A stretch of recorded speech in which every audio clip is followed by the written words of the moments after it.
बिस्मिल्लाहिर्रहमानिर्रहीम, अस्सलाम वालेकुम एवरीवन। आज मैं आप लोगों के लिए लेकर आई हूँ मीठी टिक्कियों की रेसिपी, क्योंकि रजब का महीना है तो बहुत सारे लोग बनाते हैं रजब में, और वैसे भी ये सबकी बहुत ज़्यादा फेवरेट है। इसे बनाकर हम इसे सेव भी कर सकते हैं और एज आ स्नैक हम इसको एंजॉय कर सकते हैं। और इस रेसिपी को फॉलो करके ना बहुत ही ज़्यादा मज़ेदार वाली मीठी टिक्कियाँ घर में बनाने वाले हैं। तो चलिए चलते हैं रेसिपी की तरफ, लेकिन जाने से पहले मेरी वीडियो को लाइक कर दें, सब्सक्राइब कर दें मेरे चैनल को और बेल आइकन के बटन पे दबा दीजिए फॉर मोर यमी अपडेट्स।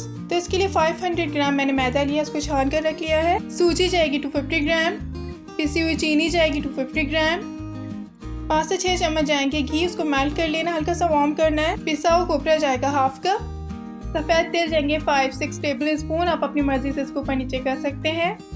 मैदे में सूजी और चीनी को डालेंगे। मैं सारी चीज़ों को मैं एक बड़े से थाल में ले लूँ, क्योंकि हम जब इसको पंचेस लगाएंगे ना तो उसके लिए हमें कोई बड़ा बर्तन चाहिए होता है। दैन पिसा हुआ नारियल चला गया, इसमें तिल चले गए, मिक्स कर लेंगे इसको। दैन इसमें चले जाएगा मेल्टेड घी। इसको इतनी अच्छी तरह से मिक्स करना है कि घी जो है ना मैदे और सूजी के साथ अच्छी तरह से मिक्स हो जाए। हाथों से इस तरह से इसको रब कर लीजिएगा, कुछ इस तरह से इसको मिक्स करना है।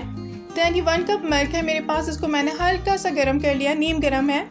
थोड़ा थोड़ा डालते रहेंगे, उसको अच्छे से मिक्स करते रहेंगे। अब बहुत ज़्यादा नहीं डालना है, वैसे इतने मैदे में ना 1 कप दूध ठीक रहेगा। अगर आपको लगे कि इसमें थोड़ा सा दूध और जाना चाहिए तो इसी बाउल में आप थोड़ा सा पानी ले लीजिएगा। पानी को आपने इसमें डालना नहीं है, थोड़ा सा पानी लगाते रहिए हाथों में और इससे आप इसको अच्छी तरह से गूंदते रहिए। पहले सारे आटे को अच्छे से मिक्स कर लेंगे, उसको समेट लेंगे। अच्छा, इसमें ना इसका सारा कमाल जो है इसके गूंदने का, जिस तरह से हम इसको गूंदते हैं ना वैसे ही टिक्कियाँ बनती हैं। तकरीबन 2 से 3 मिनट हमें इसको गूंदना होता है अच्छी तरह से। जब ये स्मूथ हो जाएगा तो फिर मैं इसको किसी बाउल में रख दूंगी।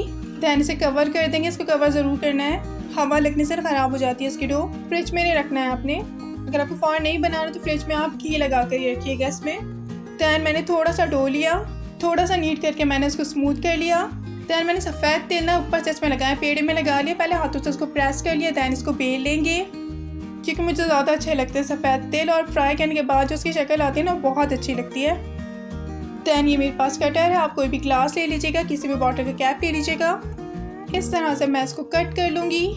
बहुत एहतियात से करना होता है क्योंकि इसका शेप ख़राब हो जाता है। ऐसा चावल वाला फ्लैट स्पून भी आप यूज़ कर सकते हैं।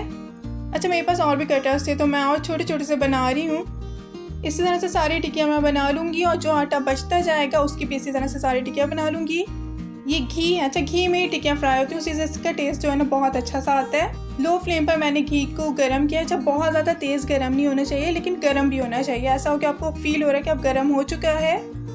इस पॉइंट पे सारी टिक्कियाँ चली जाएंगी, जितनी भी आ सकती हैं एक टाइम पर। घी में टिक्कियाँ डालने के बाद इसको आपने स्पून से टच नहीं करना है, इसको थोड़ा सेटल होने देना है, और मीडियम फ्लेम पर ही आपने इसको फ्राई करनी है। एक साइड से जब कलर आ जाएगा तो उसको फ्लिप कर देंगे, पर फ्लेम को आपने मीडियम ही रखना है।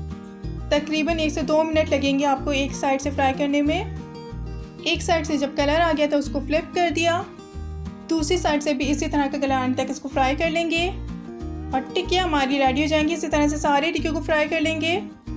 दैन इसका सारा एक्स्ट्रा ऑयल निकाल के इसको निकाल लीजिएगा। अच्छा, इस टाइम पर ना ये बहुत ज़्यादा सॉफ्ट होती हैं, जब हम इसे निकाल लेते हैं तो हवा लगती है तो सेट हो जाती हैं। सारी टिक्कियों को इस तरह से फ्राई कर लेंगे, इसको डिश आउट कर लेंगे, और ये मज़ेदार से टिक्कियाँ बिल्कुल रेडी हो चुकी हैं। गर्मा गर्म इसको एंजॉय करें तो बहुत ही ज़्यादा मज़ा आता है खाने में। ये मेरी खाला की रेसिपी है और उनके हाथ की टिक्कियाँ ना हम सबको बहुत ज़्यादा अच्छी लगती हैं। काफ़ी दिन तक बिना इसका टेस्ट बिल्कुल वैसा ही रहता है और सॉफ्ट भी रहती हैं। तो इसके लिए जितना मैदा आप लेते हैं ना तो उसके हाफ अपनी चीनी लेनी होती है। छोटी छोटी चीज़ों का ख्याल रखकर हम बिल्कुल परफेक्ट टिक्कियाँ बना सकते हैं, और कोई भी शेप आप इसको दे सकते हैं। जैसे मैंने ये स्टार्स वाले बनाए तो बच्चे बहुत ज़्यादा खुश होकर खाते हैं, तो इसी रेसिपी से ज़रूर बनाइएगा, आपको बहुत अच्छी लगेगी। और देखिए कितनी क्रिस्पी लग रही है ना। तो इसे बनाइए, इसे एंजॉय कीजिए, और हाँ, लाइक शेयर सब्सक्राइब करना नहीं भूलिएगा। Happy cooking, thank you for watching, Allah हाफिज़।